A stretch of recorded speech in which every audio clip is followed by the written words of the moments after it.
Hey, it's me, that pile of stuff you keep telling yourself that you're going to go through, but instead of going through it, you just keep contributing to it and making it bigger. I know that it is easier just to add to me than it is to actually go through me, but here's an idea to motivate you to actually sit down and go through me. How about in the background you pop on an episode of this podcast? Before we continue my first ever journey through the Harry Potter series, just a few quick announcements. First, as you can tell from the title, this is a live show. This was recorded in Los Angeles in February of this year, which was actually, fun fact, 12 years ago. Don't worry if you know nothing about The Bachelor, the TV show. Brandon and Lauren, my guests, also knew absolutely nothing about it, so the show is very much geared in an explain it like I'm five way, so you will be completely kept in the loop and caught up to speed even if you have zero Bachelor experience. Second, I have more information about the Potterless Re-Listen, which we will be calling #Potterless Rewind. To celebrate 4 years of Potterless, which is coming out this week, we will be doing a re-listen of all the book episodes of Potterless. And the plan is that on social media, we will be posting about these on Sundays with the #Potterless Rewind. We'll have a calendar set up that we will share on social media, but basically each week there will be a set number of episodes to talk about on that upcoming Sunday. It's like a book club for the podcast.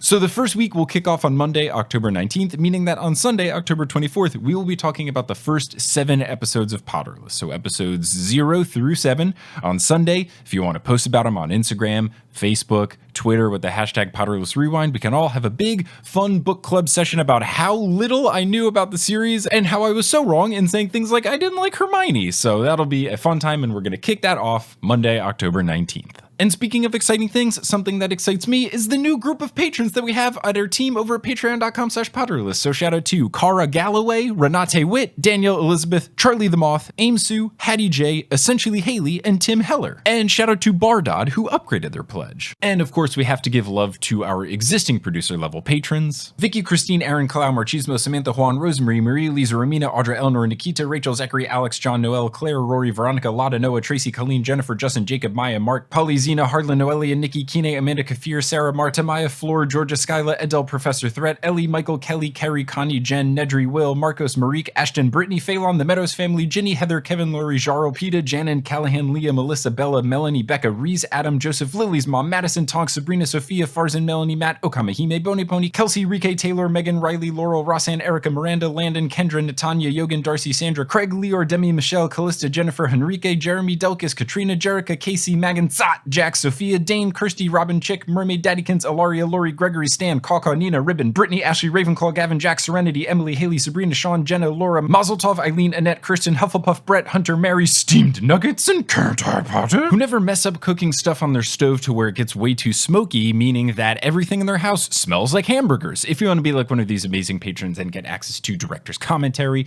my notes, bonus episodes, exclusive merchandise, and more, you can head on over to patreon.com/Potterless. But without further ado, let's get into this special live episode of Potterless, the Wizarding World Bachelor Live with Brandon Grugle and Lauren Shippen. Oh, let's go to Los Angeles! Oh my gosh. Wow, it is so exciting to be here live in Los Angeles.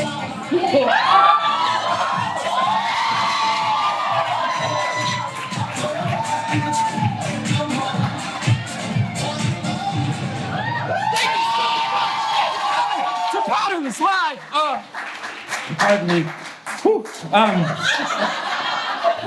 So, my name is Mike Schubert. I am very excited because we're going to be doing something incredibly special for this live show here in Los Angeles.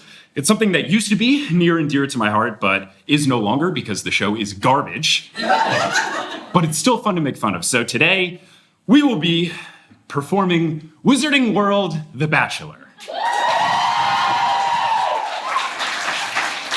You might be wondering who this tiny little drawing is of. It is of our Bachelor, who has had no true representation in the film franchise, and that's Charlie Weasley. So, what we will be doing is going through a season of The Bachelor modeled after Ben H's season, which is the last good season of The Bachelor. And we'll just be going through and deciding who ultimately is the perfect love interest for Charlie. Now, I can't do this on my own. I need some help to make sure that I'm making fair decisions and not just, making Ludo Bagman win everything. So I've enlisted the help because it is Valentine's Day. Thank everyone for being my collective Valentine. are collected Valentine, but I brought out a couple that is near and dear to my heart and in the podcasting world as well. And that's Lauren, Shippen, and Brandon Grugle.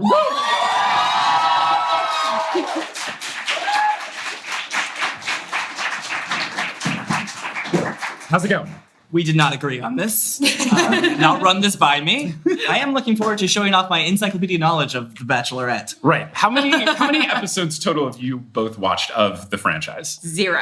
I've watched the one scene where they go to the island where there's some pigs and a bunch of clear water, and it's really cool. Yeah, you know what I'm talking about. Yes. Okay, great. That's all we need. What we have is a bunch of contestants. Who's that? So that's Charlie Weasley. Now, as you can see on this violently purple background behind us, we have the contestants. So for those listening at home, since it's a podcast, I will be going through who they are. So we've got Professor McGonagall, Professor Umbridge. Oh, and let me clarify. These are all of the people that were not canonically in a relationship in the book. So people like Hermione, Argonne, Luna, etc. So these are just the single ladies of the world.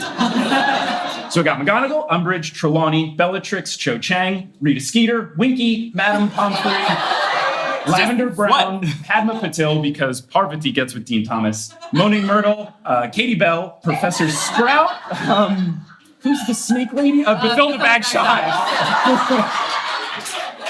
Anne Marge, the fat lady, Pansy Parkinson, Madame Hooch, that's Marietta Edgecombe. There's also no representation of her, so we had to go with the drawing. Professor Madame Pince, the librarian, Romilda Vane, and Septima Vector, the arithmancy teacher.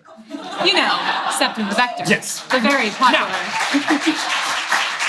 I know what you're all thinking. Mike, this is modeled after Ben H's season. There were 30 contestants at the beginning, and there's not 30 people shown on screen. That is true. So, we have more contestants, but what we had to do, thanks to the suggestion of Lauren, is that we had to include more people because here's a fun fact about J.K. Rowling. Not particularly good at writing women characters in her series. The way that I was doing this was by number of mentions. That's Forkle Quiz, which I often reference. And when you get down to it, once we got past Septima Vector, it was like Mrs. Fig, the lady who ran the orphanage, Rowena Ravenclaw, There was a plant that looked like a woman. Yeah. It was incredibly slim pickings. So what Lauren suggested, which is good, is that we don't know anything about Charlie. We really don't. We don't know what Charlie's preferences are. So we've added 9 boys.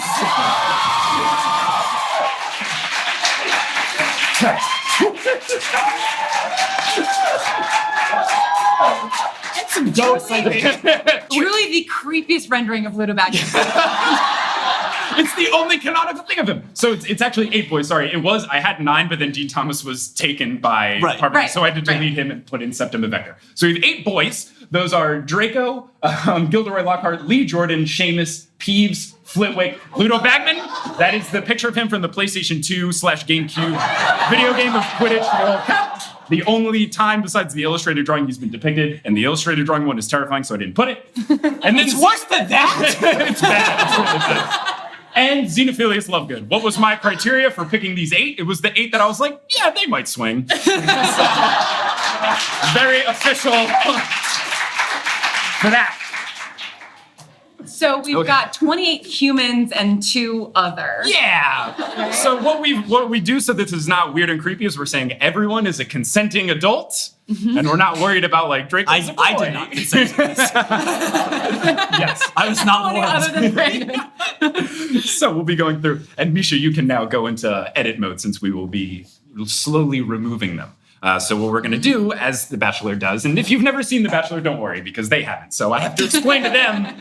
So we will be going through, so don't worry. You're not going to be like, oh man, I don't know. But the reason I'm in the suit is so that I can be Chris Harrison, who I've always wanted to be my entire life.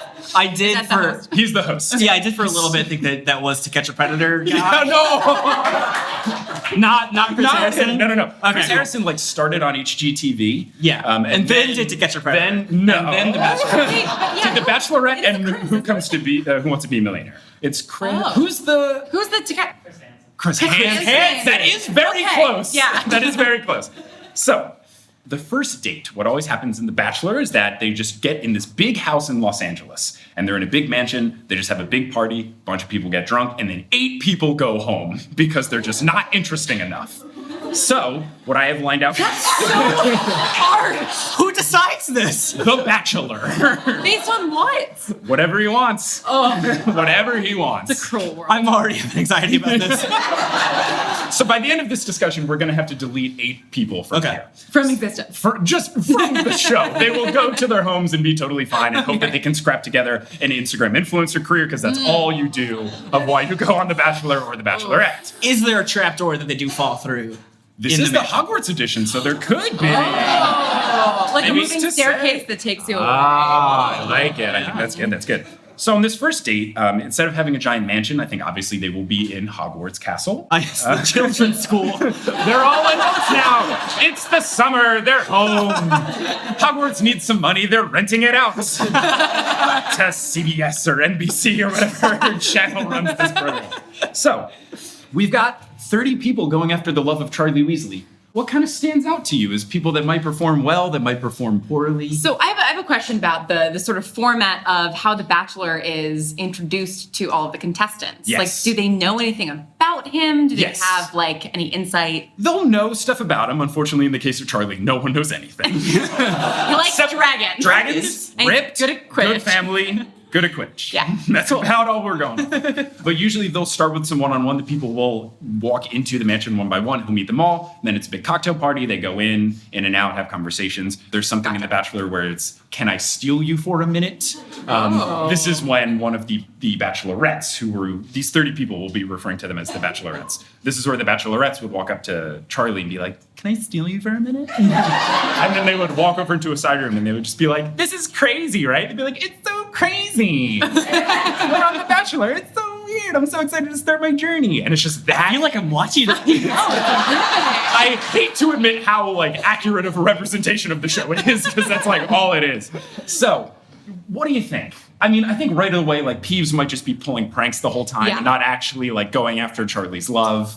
Yeah, but also that's very fun. Yeah, and it could be hard to get, so Charlie might like it. I do like mustache here. Flitwick. No, I like the mustache. Well, here's the thing. So Charlie is a Weasley, which is a notorious, pure blood family that aligns with Muggles. And so I feel like the Dracos and the Umbridges of the just world might be out right would be I don't know, trying to convert him to their wizard Nazism. I don't know. Okay. Is I Draco- feel like there would be an instant conflict there. I think that makes sense. Did Draco show up on a motorcycle with a leather jacket? Is the bad boy of this group? Is that what's happening? Oh, There always is a bad boy in the show, so I could see us keeping Draco, but getting rid of Umbridge for the reason. right. So what we're gonna do when we remove people is that I'm gonna turn into Vanna White.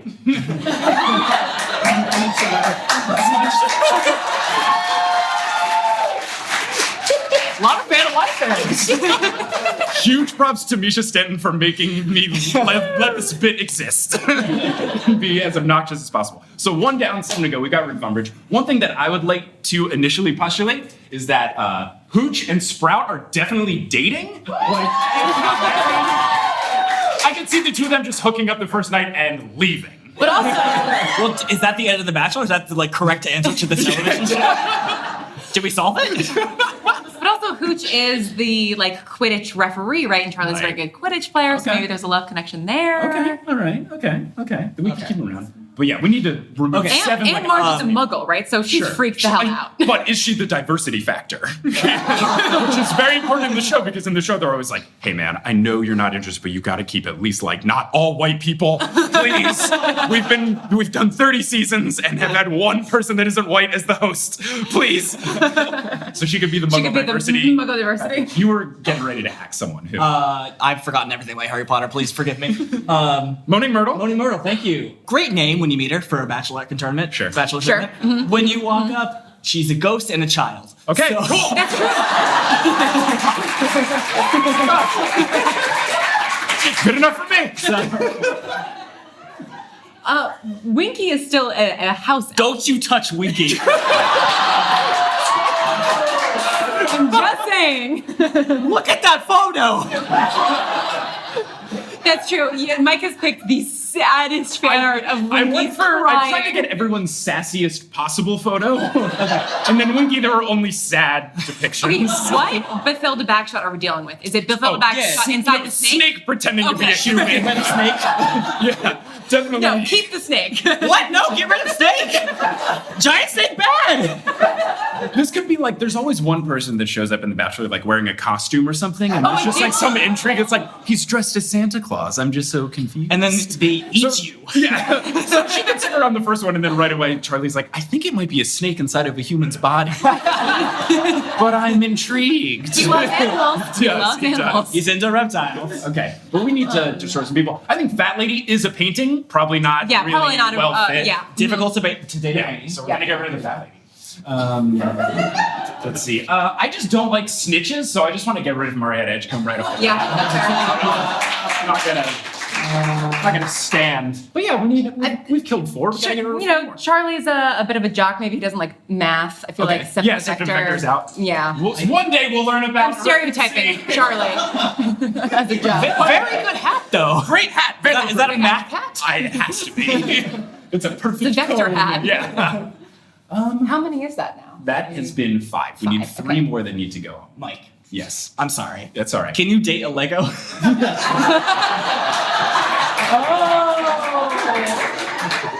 It's okay. This is how we get back at Ludo Bagman. He loses in the first round of all of these live show game shows that I do. So 2 more. Are we not getting rid of snake in human body? I want to keep referring to 2. Okay, fine. Gilroy Lockhart doesn't remember where he is or what he's doing. That's true. Right. Yeah, he can't really consent if he's got memory issues. Sure. Yeah. He's not. Yeah. Gilroy, you're out of here. Goodbye. All right. And then just one more. McGonagall is too good for Charlie. I mean, You want to get rid of the best I option? don't want to get rid of McGonagall. I'm just saying Okay. she is too good for Charlie. I just want that could be stated. eventually that could happen, but I would feel too bad getting rid of her. You know what? I don't think because bad girl Pansy Parkinson would be fun. Katie Bell is screaming in such horror in that photo. Quidditch and Gryffindor connection. Here's That's what I'm gonna true, get rid that's of. I'm gonna get rid of Romilda Vane since she tried to roofie Harry That's Potter. true. Yep. Not big on lack of consent. Yes. Yep. Romilda Vane's gone, and week 1 of The Bachelor was getting into this debate. All right. When did the roofie happen in the children's book? With the love potion that she puts inside of the cauldron cakes. Yeah. Cool. Yep. J.K. Then Rowling Ron doing eats great. and nearly dies. Great. Yeah. Yeah, super good. So now we're going to week 2 where they actually have real dates. So now they are getting outside of the house. And what we'll have is a group date and then a one-on-one. So for a group date, most people go on it. There's a couple that are left home. Usually there is some sort of rhyming note written to the house where everyone is staying. So for this first one, Like a riddle they have to solve or something? no. It's just like it talks about the date very vaguely, but then it like rhymes or is some sort of pun. And then they have to try to like guess what it is. But the pun is usually so obvious that it's like, I'm water falling for you. And they're like, are we going to go hike to a waterfall? And then they do. This thing was already my worst nightmare, like a group date with 8 people or 16 people, or the hell it is. Yeah. And then you add limericks to it? I'm out! So for date 2, they usually do it pretty normal. It's nothing too extravagant. So what I've lined out here is that they will go to Diagon Alley. The date card, I will, let's see what it would say. It's not written down. Hello, everyone. It's me, Editing Mike. I'm here to explain the visual joke that everyone laughed at because you were not at the show, so you don't get it. I had a little notebook with me on stage just to take notes about particular things in the show, but it was a blank notebook, so when I was coming up with this description, I proved to the audience that the notebook was blank by showing it to them. I will say I took this page out of Bo Burnham's book. I saw him do this live, and I thought it was fantastic, so I wanted to pay homage to that to prove, in a fun way, I'm improvising this. Anyway, back to the podcast. The date card would be something like, my feelings for you might be a little straightforward, but let's try seeing them diagonally. The show like canceled? So they go to Diagon Alley. Now, there are going to be 4 people that go home at the end of this week, and we also need... It's a week-long date. the end of the week of the show, et cetera, et cetera. We need 6 people that just don't go on the date. But stay They in just the- stay at the house, and then Okay. maybe some drama happens. So we just need like 6 people that just like don't go. Okay, well, Peeves doesn't go anywhere. Cool. So. Yeah. That's true. Yep. So Peeves stays. To make it easy, let's say these 6 here don't go. Okay. So Peeves, Perfect. Flitwick, Xenophilius, this area, they're not going. Great. So we have Peeves, Flitwick, Xenophilius, Madam Pince, Madam Hooch, and Pansy staying home. Everyone else is at Diagon Alley. kind of shenanigans do you think these cast of characters that are left get into? Winky cries. Okay. Winky immediately starts drinking and crying. They go to the Hogshead or something. Sure. I think Bellatrix would probably try to lure Charlie into Nocturne Alley and like show her the dark side of life. You know? Can I steal you for a minute into this creepy alleyway? Yeah, where exactly. They sell strange things. Makes sense. I could see that going well for them, though. I could see him enjoying like her taking that stance to. I'm sorry, didn't she murder some of his siblings? We're not worrying about details. Yeah, presumably in this timeline, his mom didn't murder. Yeah, this is Not yet. under the rug. I can see. I mean, he works with dragons, so he clearly likes danger to a certain degree. So Okay. he might like the Nocturne Alley side date. Sure. I think Rita Skeeter would probably do that thing, where you like sit in a cafe and you like make up stories about the people around you. Ooh, People like a watching. people People watching, yeah, because she like has the dirt on everybody. She's quick quill writing mean things I don't about everyone. That I don't walks think by. Charlie's into that though. Charlie likes dragons. Is likes people. Is genuine. Okay. Rita Skeeter's a gossip. All right. That's true. Yeah, she's not down to earth. Okay. I can see Madame Pomfrey just talking to him about like health stuff. Yeah. Maybe he's not particularly interested in it though. It's like, great, she's Cool. you're good. I just started this new medical podcast. Have you listened to Dr. Death? Now, see, if the snake inside of Bathilda Bagshot had Yeah. the same knowledge that Bathilda Bagshot did, which who knows, maybe it could. Bathilda Bagshot was a historian, so there could be like some history about Diagon Alley and the buildings there and the businesses. I could see her wanting to do it, but because it's a snake inside her, it's just. And then Charlie, like when they do the little cutaways, he's like, I think that woman is a snake. I think something is wrong with her. I think Aunt Marge is very confused about everything. Very confused about the whole situation. Do we think Trelawney will take Charlie off to the side and like tell their future? Ooh, I like it. I see you and me together. I like it. Yeah. I also could see Katie Bell not having a good time since, or is that's at Hogsmeade? That's a not Hogsmeade, Diagon but still, Alley. maybe like downtown areas are like trauma. Trauma has no boundaries. So yeah, maybe she's like similar vibe, like not enjoying it. Not digging it. Okay, so yeah, that's a good little recap of week 1. Now, who do we think doesn't perform well and goes home in this situation? I think with Bellatrix and Draco just looks like a child. Okay. Like- That's so true. bad boy quotient has been filled by Bellatrix. Yes. Yeah. Draco is not bad enough Right. because Bellatrix stole him away, took him Nocturne Alley. Yeah, he's bad boy light. It's not. Yeah. Yeah. That's Bad not Boy Lite. good. Yeah, my favorite light beer. So Draco, Bad Boy Light, gone. Okay. What? We like the bad boy There's light. really only room for one villain on The Bachelor, and Bellatrix has taken that crown. And also, there's a snake in a woman's Yeah, body. So. speaking of snake in a woman, I think she's lost her charm. Yeah, Charlie's probably figured it out by He's now. like, I'm pretty sure there's a snake inside of a woman's body. And then, too, I think as you pointed out, Brandon, I don't think that Rita Skeeter goes over well. I think he doesn't like the gossip angle of it. No.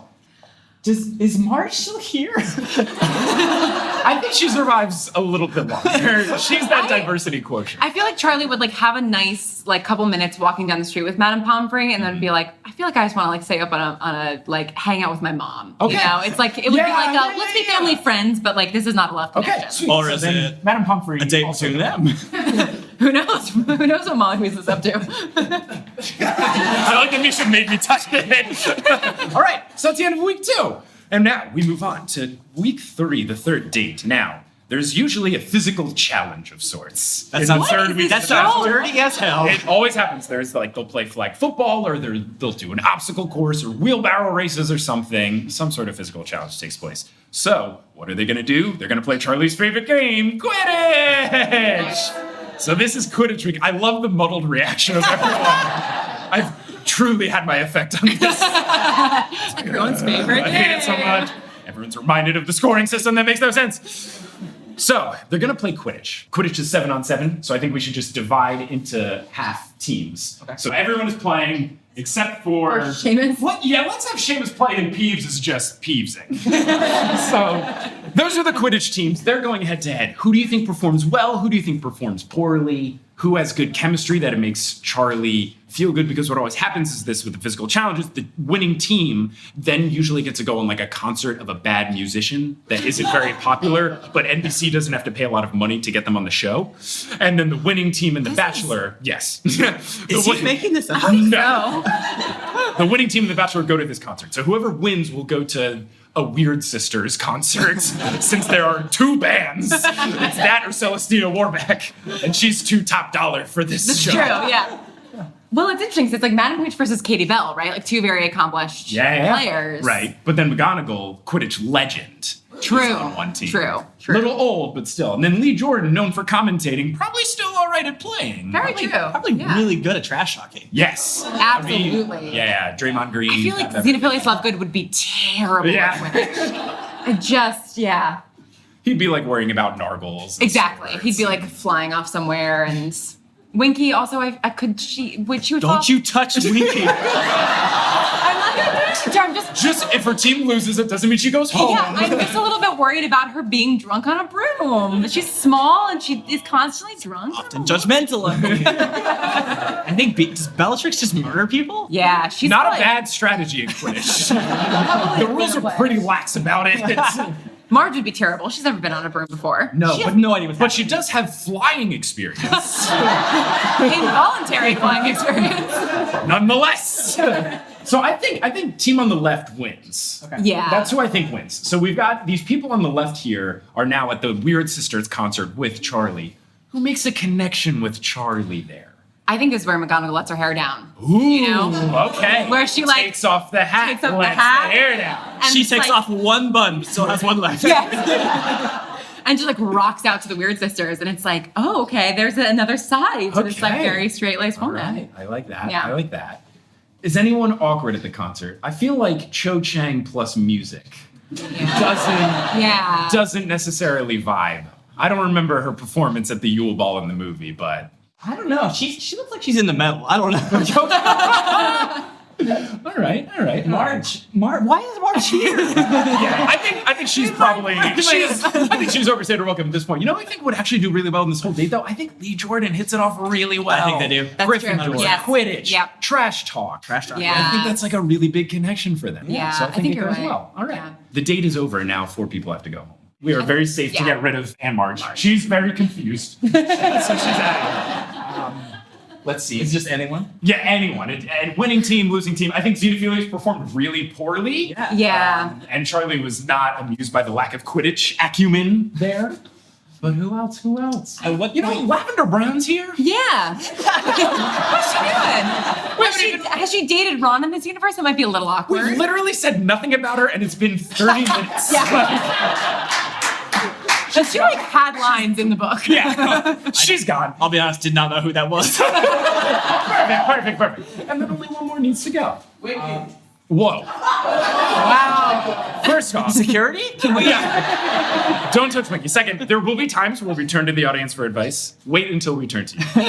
Because we will need your help for certain aspects. At what point are Peeves' pranks not funny anymore? Yeah. I think they've overstayed their welcome. It was like fun in the first 2 weeks, but now we're getting serious. You want there to be another layer to someone, you know? All right, so now here's who we've got left. For the folks listening at home, let's do a recap of who's remaining. So we've got McGonagall, Trelawney, Bellatrix, Cho Chang, Winky, Padma, Katie Bell, Professor Sprout, Pansy Parkinson, Madam Hooch, Madam Pince, Lee Jordan, Seamus Finnegan, and finally Flitwick. And we move on to week 4.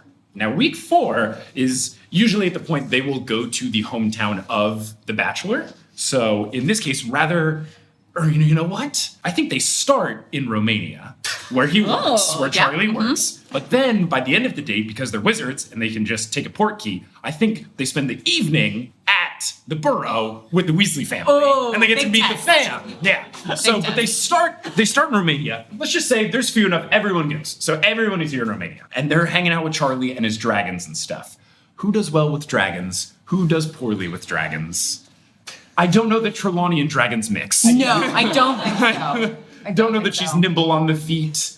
I feel like she'd be trying to like have a conversation with the dragon about the dragon's future. Yeah. The dragon would be like, bah, dragon, fire. Not sure that that's going well. I think Bellatrix and Lee would both do well for very different reasons. Okay. You know? What are the reasons? I think Bellatrix would be like, oh yeah, okay, I can like face a dragon and not be afraid, and she would try to like intimidate the dragon, and there would be a little bit of like an alpha off about it. I like how well her bad girl look is going. Yeah. And then it's fun when the villain goes far in The Bachelor. Exactly, you want that conflict, you know? Yeah. And then I think Lee would just like have a good time with it. He'd be like asking Charlie like questions about the dragons and like, you know, commenting probably about like how they're flying around and the different types and stuff, you know, pulling in his commentator. I'm here stuff. for Lee Jordan thriving in this competition. Oh, yeah. It's really working out. Yeah.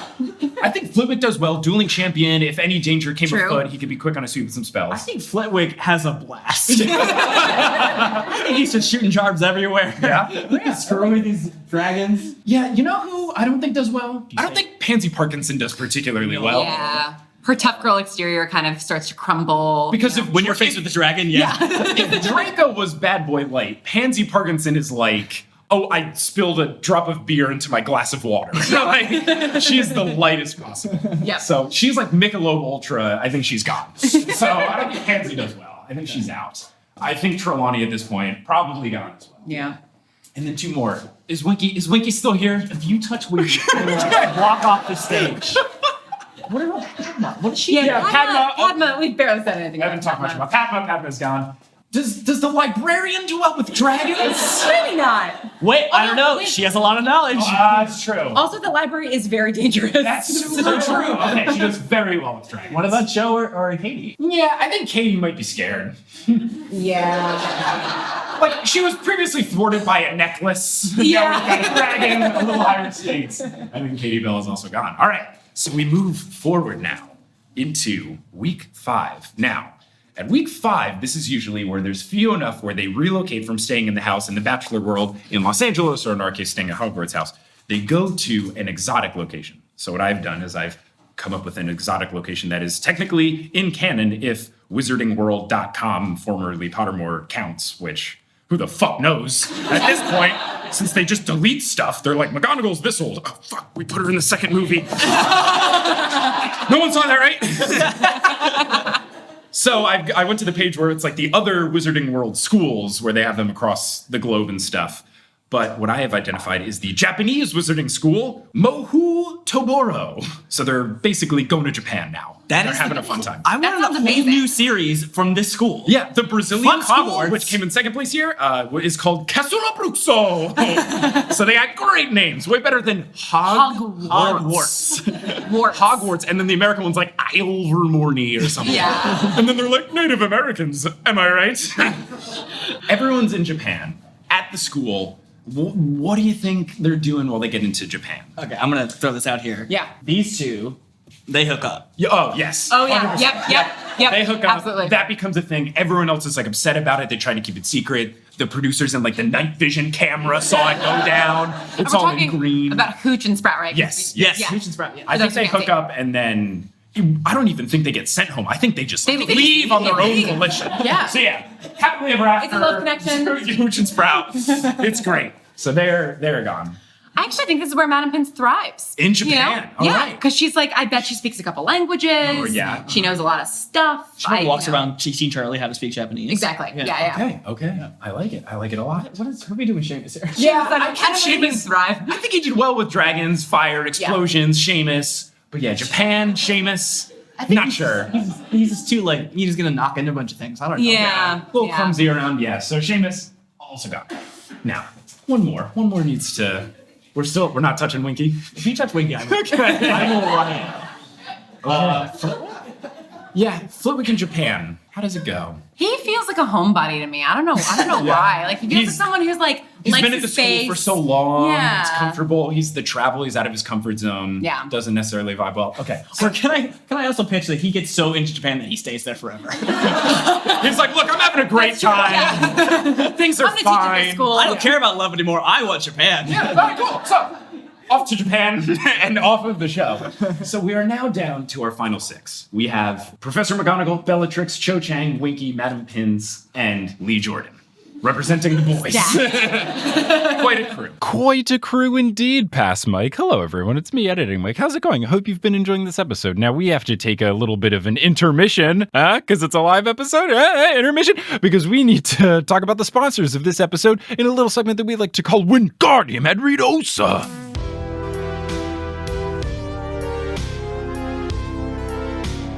Today's episode of Potterless is brought to you by Function of Beauty. Let's say hypothetically that you're me, Mike Schubert, and you're doing a live show for your podcast in Los Angeles, and you really want to make sure that you look good for this live show because you don't get to be seen live a lot. It's usually an audio medium, so when people see you, you want to really show out. What's the most distinguishing feature that people notice about you? Your hair. How do you keep your hair in check? Function of Beauty. Function of Beauty is hair care that is formulated specifically for you. Regardless of your hair type, they create shampoo, conditioner, and treatments to fit your unique needs. And I know you're probably wondering, how unique?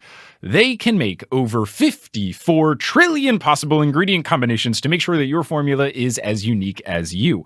Kelly and I are both currently using Function of Beauty in our shower. Barbara Schubert, my mother, is using it. We all swear by it. It has been absolutely fantastic. My hair feels great. It smells great. I also have lotion from them. The lotion is great. I feel hydrated and nourished in the skin department. I have body wash from them. It's peach scented. It smells fantastic. I love all of the Function of Beauty things that I have in my life and currently mostly in my shower. Here's how it all works. First, you take a quick but thorough quiz and tell Function of Beauty a little bit about your hair. Then their team determines the right blend of ingredients for your custom formula, and then they deliver that personalized formula directly to your door in a cute customized bottle with your preferred option of fragrance and color, and they even print your name on the bottle. It's adorable. Comes with little stickers and pump bottles so you don't have to pour it into your hand. What's not to love? And what's also great is their formulas are vegan and cruelty-free. They never use sulfates, parabens, or any other harmful ingredients, and they have over 40,000 real 5-star reviews and counting. So what are you waiting for? Go to functionofbeauty.com/Potterless to take your 4-part hair profile quiz and save 20% on your first order. That's functionofbeauty.com/Potterless for 20% off and to let them know that you heard about it from us.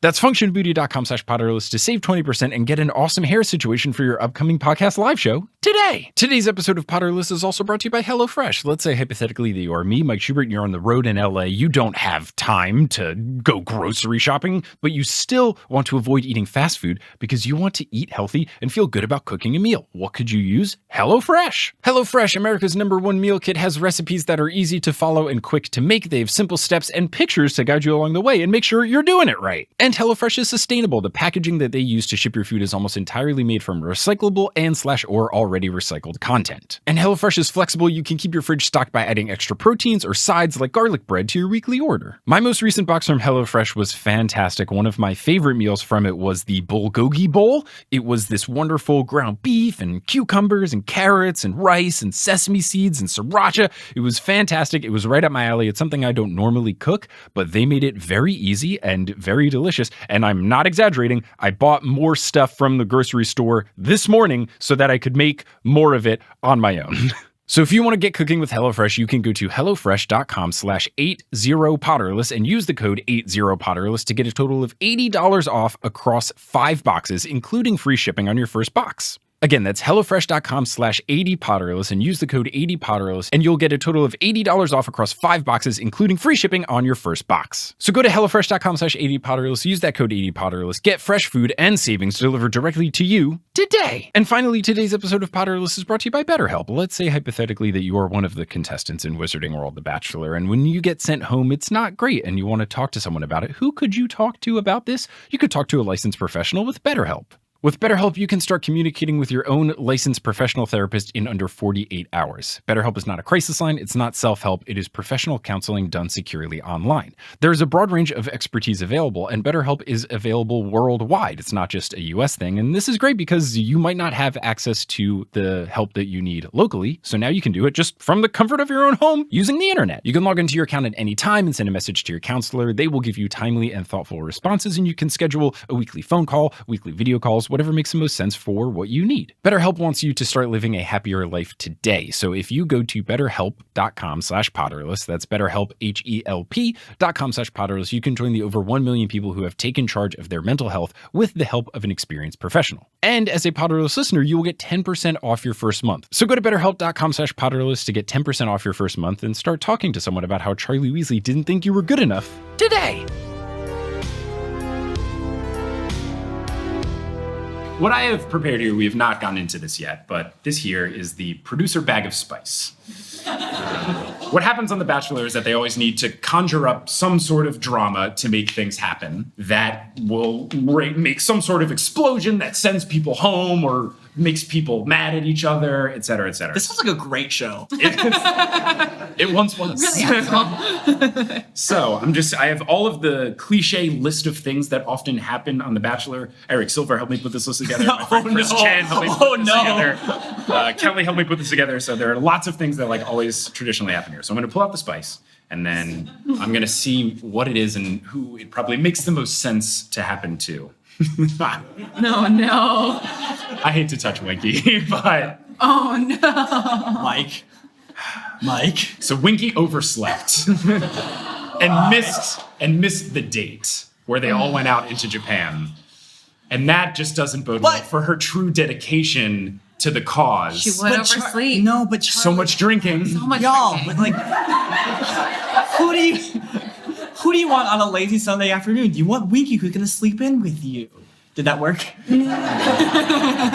I'm so sorry. Well, this was fun, y'all. Unfortunately, we have to touch Winky when Winky's gone. Oh. What's the fucking point anymore? Who the fuck cares about any of these people?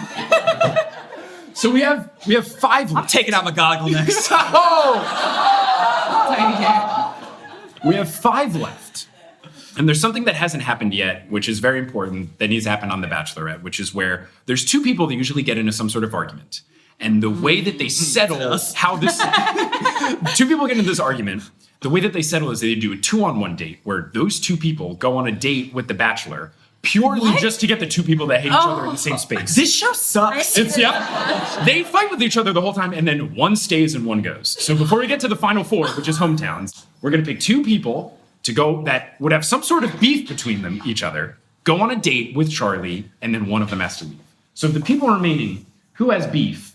I mean, it's Bellatrix and someone, right? Bellatrix and McGonagall. Yeah, $1,000,000%. it has to be. I'm wondering if anyone else could have beef with Bellatrix so that we make sure they both go to the final 4. I mean, Madam Pin's probably not. Yeah. I mean, Cho Chang was in Dumbledore's army. Yeah. So she technically was like fighting against the Death Eaters. All right, sweet. So Bellatrix and Cho Chang are feuding. Classic. I wonder who's gonna make it out of this one. Look, If only we had Winky still. Oh, I really would pay to see a Winky Bellatrix standoff. Yeah, I know. one date that could work for this 2-on-1 that I think is very fun. It's something that Johnny came up when we did this in Phoenix, is that they have a day where they just do tourist stuff and pretend to be muggles. They And they wear like bad clothes. Get a physical, get an accountant. If you're in Japan, especially if they're in like the spring, it could be cherry blossom season. So they could go out, try to see all the cherry blossoms, go on some scenic hikes, go to some gardens and stuff like that. Yeah. So I think that the 2 of them try to be normal people with Charlie Weasley in Japan. There's going to be some sort of argument that bubbles up that causes the 2 of them to freak out and get into a yelling match of swords. I have an idea for it. Okay. One follows Nazi wizarding hits at Hitler. So Okay. All right. that might be the argument. Yeah. The argument, sure. How does the argument unfold?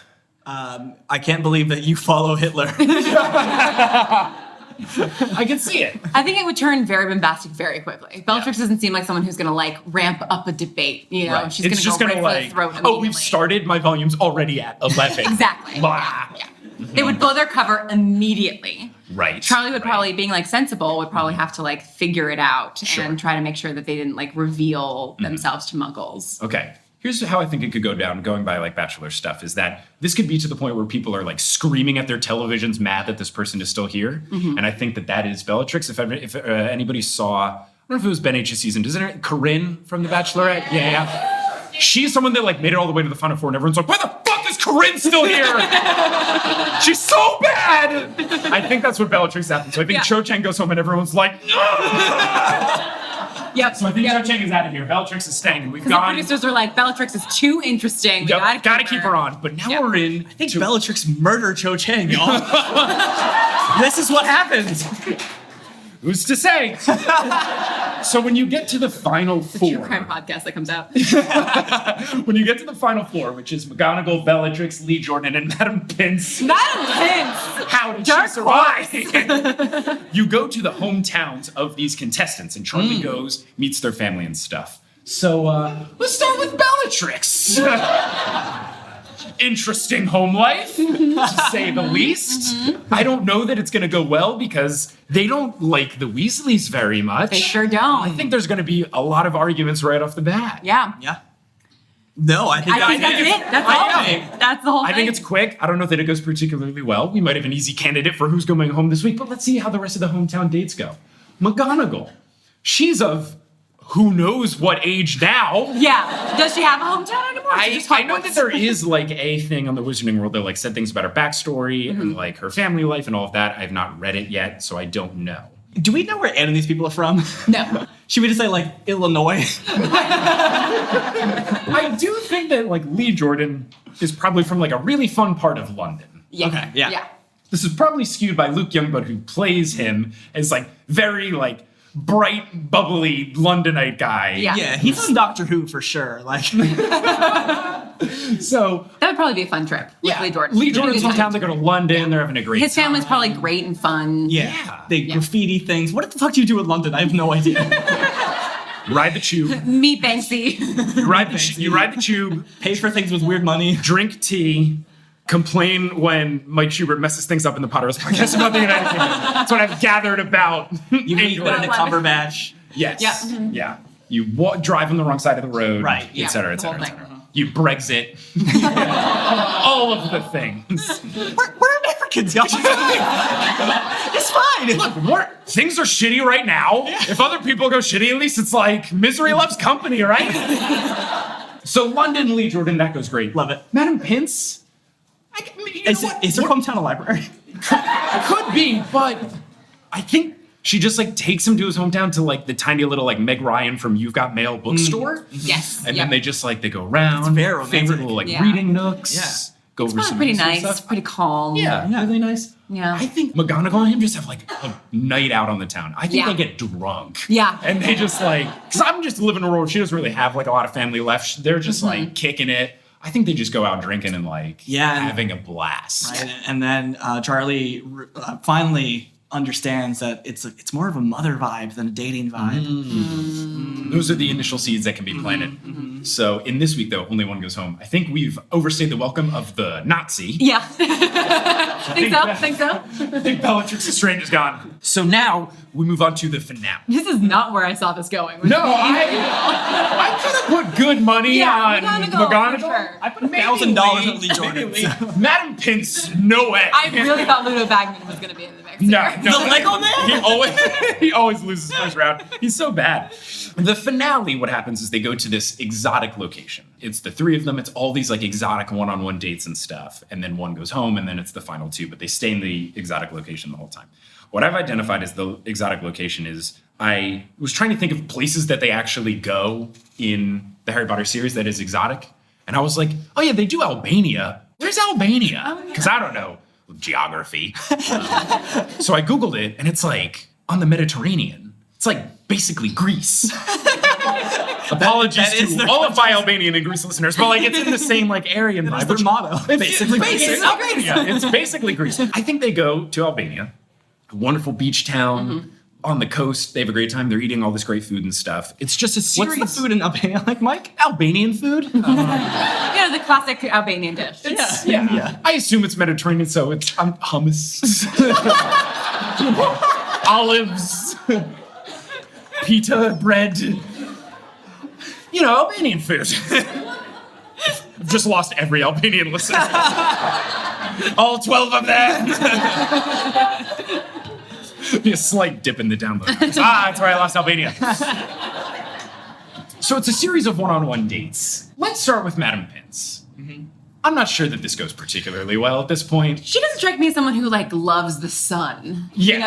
I can see her getting a very bad sunburn. Yeah. I also think Charlie is like, we haven't really delved into Charlie here a lot. Yeah. Mainly because we don't know anything about him. He likes dragons. But Like dragons, That's a muscles, personality. I feel like he's like spunky, quirky, Ginny-esque, Fred and George-esque. Everyone in his family except for Percy-esque.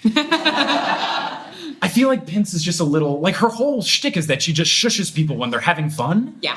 I don't know that that works, especially when you go to Albania for fun, exotic all of our favorite Albanian monuments that they visit, the Albanian activities that we all know and love when we summer in Albania. Well, I feel like she lasted this long because she's like that bachelorette who's like just sort of pretty and interesting enough and like innocuous enough to sort of fly under the radar. Yeah. And then every time Charlie interacts with her, it's like, oh, this is nice. But in contrast to McGonagall and Lee Jordan, it's like night and day, you know? When you take the Nazi away, it's like, oh.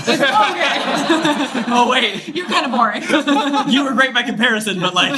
She could be a great contender for what happens is usually the person that comes in third or fourth place is like the Bachelorette next season. She could be in great run for that. Where I would love to watch that. Everyone would be like, she was so nice. She'd be you want to watch this show? A wizarding version of this show? Definitely. So I think at this point, probably Madame Pince is gone. So she's there. Now, well, we can never go to the library again. There's a bit of producer spice that I want to interject into the mix because when I did, and this all works canonically, when I did Wizarding World The Bachelor in Phoenix, Charlie Weasley won the heart of Madame Rosmerta. And what usually happens when people win The Bachelor is that they get engaged because the show mandates that you propose to the person that you've known for 3 weeks. Cool. Mike, this is a good show. Good show. Wait, it actually like mandates. I mean, I don't think it's ever happened where they don't. And there was one guy, Peter, in Rachel's season who was like, I don't know that I'm ready to propose because I've known you for 3 weeks. And then she was like, I don't know if Peter's committed to this, and sent him home. Yeah. Oh my God. Wild show. So what'll happen is usually the people will get engaged. They'll be together for like 3 months or so, and then they write a cookbook and then they get divorced. Yeah, break it off, but they still have their Instagram careers intact, and they just become, shills for tummy trimming teas for the rest of their lives. Same. But here's a bit of producer spice that I would like to interject. What's this? Madame Rosmerta has come back because I've made a huge mistake, Charlie. Oh, no. No. Because I'm living in the world where Madame Rosmerta broke it off with Charlie Weasley, the fool that she is. But she's come back because she realizes that I was trying to find myself, but what I found was you. And I'm so sorry for this. Do you think Charlie is wooed by this enough to have her be in the final 2? Or is he like... Here's the question. Is Charlie smart? We don't know. I do think that he's not someone to get like hung up on the past, though. He's very much like an of the moment guy, right? He just like react in this very high stress dragon environment at work. So I think he would be like, you know what? I've had such a good time meeting all these like new people that like you're in my rear view, you know? Okay. Like, I think he'd be over it. All right. I like it. It's brutal. To quote Mike Jones, who was one of the Houston rap artists playing in the pre-show playlist, back then they didn't want me. Now I'm hot. They all on me. I think he says, nah, you're good, Madame Rosmerta. My favorite verse is a Charlie Weasley verse in that song. It's pretty good. It's pretty good. Unexpected, but really great. So we're down to the final 2. We're down to McGonagall and Lee Jordan, which is very, very good. Now, the way that I would like to... I wonder who I'm going to vote for. Well, here's the thing. Winky. What we are going to do here for the final 2 is usually what happens when you get to the final 2 is that the contestants will go up to the Bachelor or the Bachelorette and do this big, long proposal to them, even though they don't know if they've won or not. So the person who comes in second place still does this like big, long, drawn-out proposal. God. And then sometimes they have to be like, I'm sorry. And it's terrible. Oh, why do people watch this? The drama, baby! I've lost hope in the human race. Yeah. This is really upsetting. So what I would like to do here for the final is to determine who ends up winning. Is we will have a performance of what Lee Jordan's proposal to Charlie Weasley would be and what Professor McGonagall's proposal to Charlie Weasley would be. Now, there are 3 of us here, and there's 2 people left. Not it. Okay, great. I will... So mean.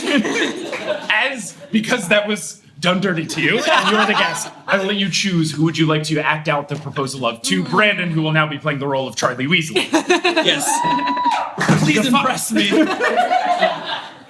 So I will choose Lee Jordan. Okay. You'll be Lee Jordan. I will be McGonagall. Would you like to go first or No. second? Okay. Oh, you're doing the whole thing. I'm going first. Do you want to? It's not too late. No, it's okay. Okay. Go ahead. So I'll be playing the role of Professor McGonagall, proposing to Charlie Weasley.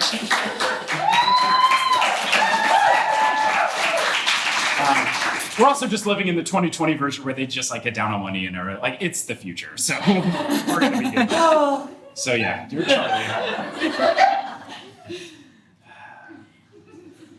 Oh, Charlie!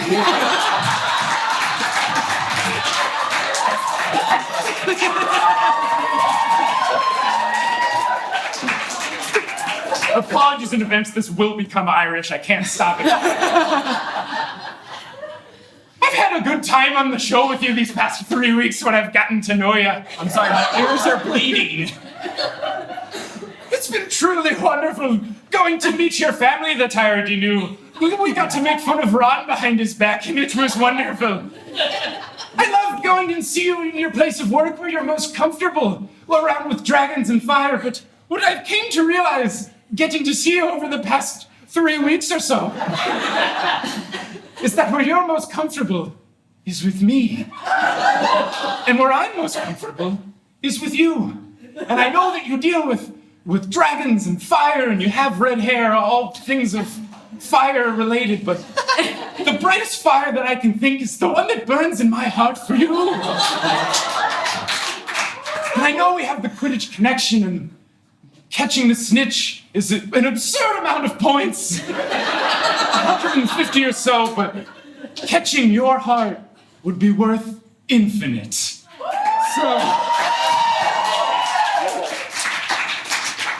Charlie Weasley, will you make me the happiest head mistress a girl could be? We find out next week on...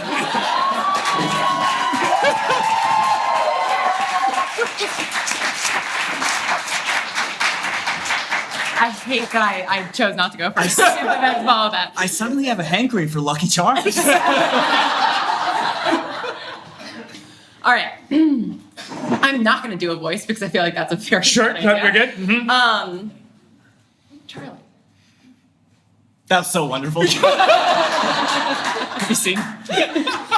Charlie, it's been some of the best 3 weeks of my life, but it's been longer than 3 weeks. We've known each other for a long time, we've known your family for a long time, and we always have a great time together.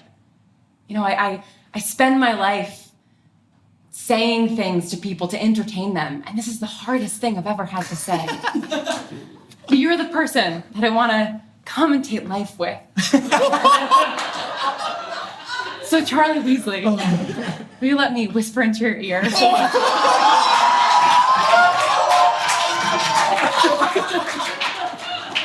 Find out. Next week on...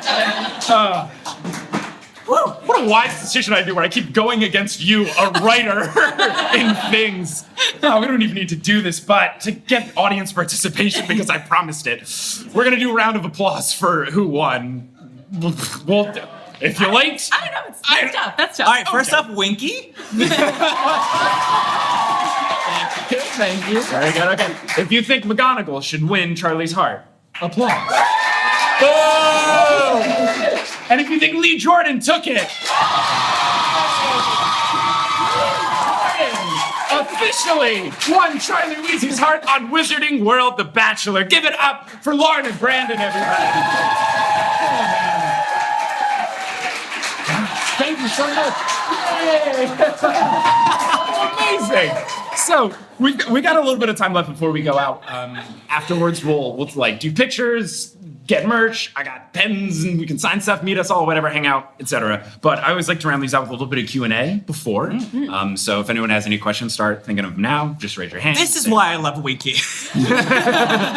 But I will just say your name, say what house you're in, and then, as Powder List of Rules always mandate, if your house is Slytherin, you must clarify whether or not you're a racist. And if you are, I will not field your question. I'm very sorry. So, with that being said, does anyone have any questions? It can be about the podcast, Harry Potter, just us. Yes. I'm Carlin. I'm a Hufflepuff. Hello, Carlin. Who would have Charlie invited to the fantasy suite? Oh, thank you. What the fuck is my fantasy? Oh, baby, strap in. If there's a mirror on the ceiling, I quit. There's a heart-shaped bed. I quit. So the fantasy suite is the point. I don't want to stand this close to you while you say this. Like, it's not going to be fun. The fantasy suite is the point in the show where it is understood that the contestants are allowed to book The Bachelor. Because the whole time... On network television? They don't show it, but it's always like they go to the suite, they have like some sort of like, you know, one of those note cards again with a key. And then they like go inside and then they like start to do something and then the camera like pans to the window and then there's like fireworks outside.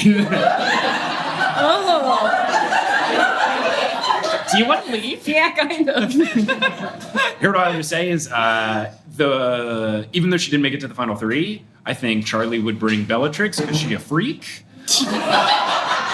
And he just wanted to like see how that went down and then send her home promptly after for being a Nazi. What's the threshold of freaking Nazi? I'm very happy to say that I don't know. No experience in this area. Who do you think Charlie would have? I don't know that I want to answer this question. You don't have to. No, I don't want to think about this anymore. Great. Thank you for making sure I didn't forget about the fantasy suite, though. I would have been awful if I had let that slip by. Anyone else with a question? Yes, here in the front row. Allie, Slytherin, not racist. Awesome, thank you. Allie? I'm on the Discord group. Oh, sweet. You never submitted a card for the Cards Against Humanity. Oh, So what card would you do? okay. The black card or the white card? Yeah. Either one. Okay. Black card is the one where it's got the blank in it and stuff? Yeah. Okay, I think we should all answer this. This will be very fun. Is it Harry Potter? What's the Just, prompt? yeah. Is it Harry Potter? Or Potterless. We started, yeah. Could I do it about anything. Mike? Oh. Yeah, you can do it for sure. Oh, okay, I got it. In this episode of Potterless, Mike thought blank was blank. There's infinite possibilities of me making mistakes. He thought Scotland was in England. He thought Harry was 13 in the Goblet of Fire. Possibilities are endless. So that would be my card submitted. I would make a bunch of white cards with just like Mike's pomade, Mike's dance moves, Mike's confetti cannons. I think I would do a black card and have it be at Mike's wedding. He'll be wearing a shirt with blank print on it. Pretty good. Pretty good. Spoiler alert for the wedding. It is white with white prints. Because Kelly made sure of it. Respect. Thank you. It's a very good question. Anyone else? Yes, over here in the jacket. Erin. Hello. Slytherin, Uh-huh. not a racist. Great. Love to hear it. And we were brainstorming in the car on the way over, and we want to give you a scenario in where you are able, since it's Valentine's Day, Yes. you are able to hire the frog choir Okay. to serenade your significant other. Okay. What song do you choose? Ooh, the frog choir. Okay. This is a very good question. That's incredible. The frog choir feels like the frogs are the most fun part, and they do all the bass notes. So I feel like I would want some sort of song with a lot of like deep bass in it. He's going to say something like hip hop. Yeah. No. Like, What I actually think would be very fun is I think if you do Ain't No Mountain High Enough, where the duet is a human and then a frog singing the Marvin Gaye parts, I think that'd be very fun. So it could be like, you know, like, ain't no mountain high, ain't no valley low. I think it'd make for a very fun duet, especially the harmonies together. Yeah. That would be my vote. My heart will go on. Oh, very strong. Very good, very good. I think a classic like acapella choir song, "Stand by Me," with the frogs doing the like. Oh, it's very good. It's very good. So yeah. Okay. Anyone else with a question? Yes, over here in the fun jacket. My name's Michaela. I'm Gryffindor. Hello, Michaela. What is the thing you regret the most they didn't put in the books? Okay, so the thing that I wish was in the movies, it's in the books, not in the movies. Okay, cool. I mean, it's very obvious to say Charlie Weasley, but he's still not even that much. No, you know what? I'm very mad that they took out all the parts where Snape's a dick. Like, I very recently watched the 8th movie in prep for the episodes that are coming out in 3 days about it. But they do the Snape flashbacks and they take out all the parts where he's shitty. Yeah. So they just like very much build upon him being a good guy, which like is fine, but I feel like it, I don't know, ruins some of the complexity of him. You know what you can't do though? Like you can't take back the fact that Snape has just been pining over this woman for 30 years and is a weirdo. Yeah. Yes, and like Get over it! Was verbally abusive to like her son and all of his friends. But it's because you love them. No, it's not what love is. What about you guys? Oh, Peeves. Peeves, yeah. Have you seen Winky? Oh, Winky's not in the movie. Winky's not This in is the your movie. chance. It's been a very long time since I watched the movies, y'all. Have you seen the concept art for Peeves though, from the movies? No. Because they did cast him, and it was a guy from Monty Python, but he was too funny that none of the kids could keep a straight face. Oh. So they were just like, we can't put this Yeah, in. They're right. laughing too much. It's not gonna work. That's what happened with me too. I was in the movies and I was Okay. just too Too funny. funny. You, Not me. Yeah. It's very good. It's unfortunate. Very funny at age 7. Anyone else with a question? Yes, right here in the glasses. My name's Nayeli. I'm also a Gryffindor. Hello. And I took Latin in high school. Very good. Glad we got a mention in. Nice. So if you were able to get front row seats to watch the battle between Voldemort and Dumbledore in Order to Phoenix Okay. versus Deathly Hallows Snape versus McGonagall, who would you choose? Oh my God. How much time do we have? Oh, that is so hard. Those are the 2 best fights. Is it really that hard? Yes. The 2 best wizards of all time fighting? You would turn that down? But also McGonagall turning a cloud of smoke into knives and then throwing it at Snape. That is cool. That is It's cool. very cool. Yeah. I did that chapter too. I think I'm gonna have to pick the Order of the Phoenix one just because it's the 2 best, and I really need to see Dumbledore like full, super chill, all nonverbal, just like pointing all over, like not looking stressed. Voldemort's looking stressed. It's like if you were able to see, an NBA Finals game between, like it's Steph LeBron, like the 2015. It's like the 2, MVP. Mike, this also isn't horse LeBron. anymore. I'm sorry. But like, it's one of those, when the 2 best are going at it, you have to do it. I feel like I would have to pick that one. Though I would love to see the McGonagall turning. It's for the audience. It's like when Gandalf fights the White Wizard. For a better point of reference. What about Thank you you. guys? That's specifically for me. For those 2 fights, which would you attend? I mean, the big one. Yeah. I also fuck McGonagall. I don't want to. I'm mad at her right now. Because she usurped Winky? Yes. Okay. Yeah, I think I choose Dumbledore and Voldemort, but also I would definitely pay for Mrs. Weasley versus Bellatrix. Oh, very good. Yeah, that's really good. That's Yeah. really good. All right. Anyone else with a question? Yes, right here. Shannon from Gryffindor. Cool. Hello, Shannon. And, my question is, if you could resurrect one of the characters that died, but you had to switch them with a character that lived, who would you switch? Oh, I have an answer immediately. it Fred and George? Almost. What's the difference? No, Fred, Now George tells better jokes. Fred for Percy. Just get Percy out of there. Oh, wait. Oh, so one of the people has to die at this? Oh, yeah. Fred for Percy. Yeah. Very easy. What were you thinking? Serious Black from McGonagall. What is this McGonagall slander? So petty. You took Winky away from me. Dobby for Winky. How dare you? Oh man. Okay, I think we have time for like one more. Yes, right here. My name is Taylor. I'm a Gryffindor. Hello, Taylor. If you could create your dream starting lineup for your basketball team, Okay. Wizards, Yes. who would you have for your 5 minutes? Okay. If you think he doesn't have like a fucking poster on his wall, it's like, McGonagall, Hagrid in center position. Potter horse. I have answered this question a couple of times, but I'm gonna put a different spin on it so that it's different. I'm gonna put together my bad guy team. Because I Like usually the Monstars. Yeah, exactly. Oh, yeah. Right. Perfect. Thank you so much. For a reference for the audience. Thank you. I'll put together the Monstars lineup. I mean, obviously you have to have Voldemort there, not only for his prowess but for his theatrics. Because he would be. That guy cannot take a pick. I don't know. I feel like Voldemort is there for sure. I think you have to have Fenrir Greyback for the intimidation factor. Oh. Especially if the other team has any child on it, because he's like, oh, sweet, a snack. So I think he's in the mix. I think Bellatrix is there to be like the J.R. Smith unpredictable player, just because you don't know what's going to happen, but she could do some great stuff in there. What's she hiding in her hair? Who knows? I think that happens for sure. I'm going to put Scabior in there just because his name is Scabior. And I think he's really scrappy. I think he could get into the mix. He's the head snatcher guy. He's the leader of the Snatchers. Right. I think actually I'm gonna go out and I'm gonna actually say young Tom Riddle. Just so you have like the smooth, like sweet talking kind of guy, and he could like persuade the ref to like not call fouls and stuff. Because like if you can trick Helena age where he tricked Helena Ravenclaw into giving up the tiara, like if you can trick that, you could be like, hey ref, I know Voldemort just fucking killed a guy.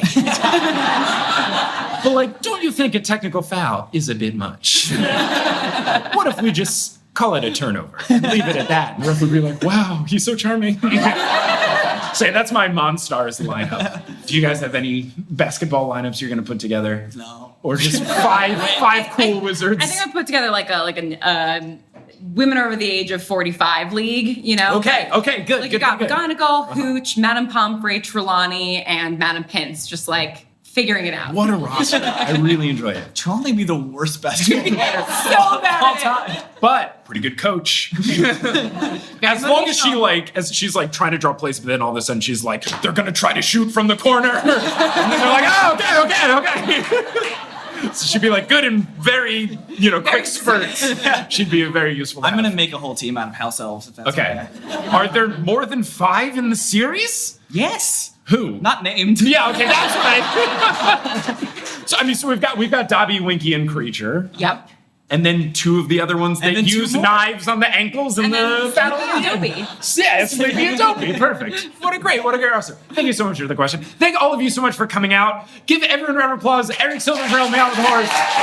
All of Multitude for putting this all together. Brandon and Lauren for being here.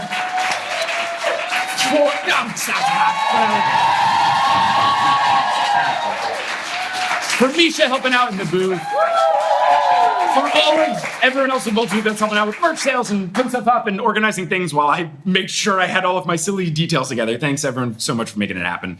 Thank you all so much for coming out. We're gonna clean up really quickly here. We can meet out there, hang out there and stuff like that. Pictures, do whatever, merch and all of that. But until then, as they'd say in the wizarding world of Harry Potter before they give all of their love to Winky for being so drastically removed from our lives unfairly. Wizarding on! Thanks so much for coming out, everybody!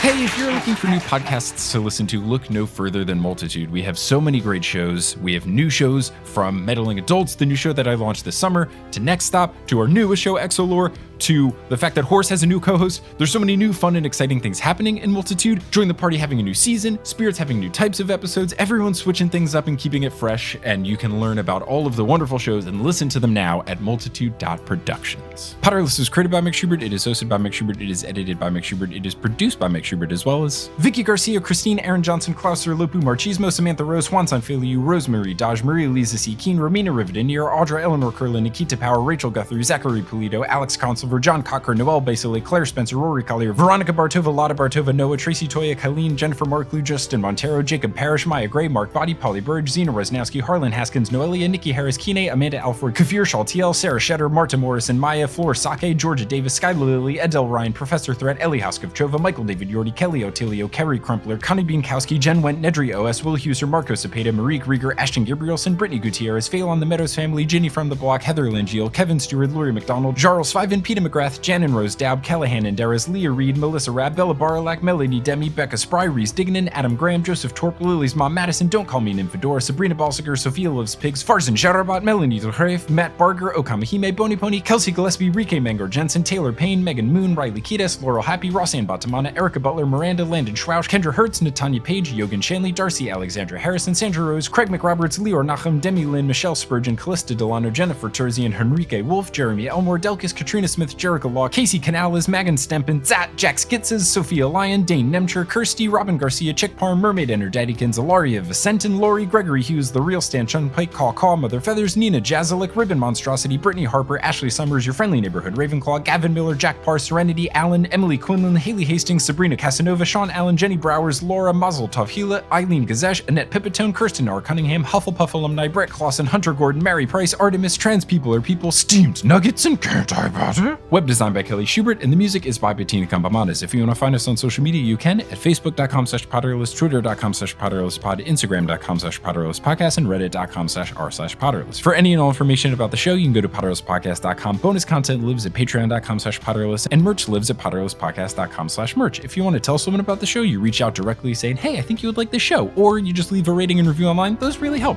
Thank you so much for listening, and until next time, as they say in the wizarding world of Harry Potter, wizard on!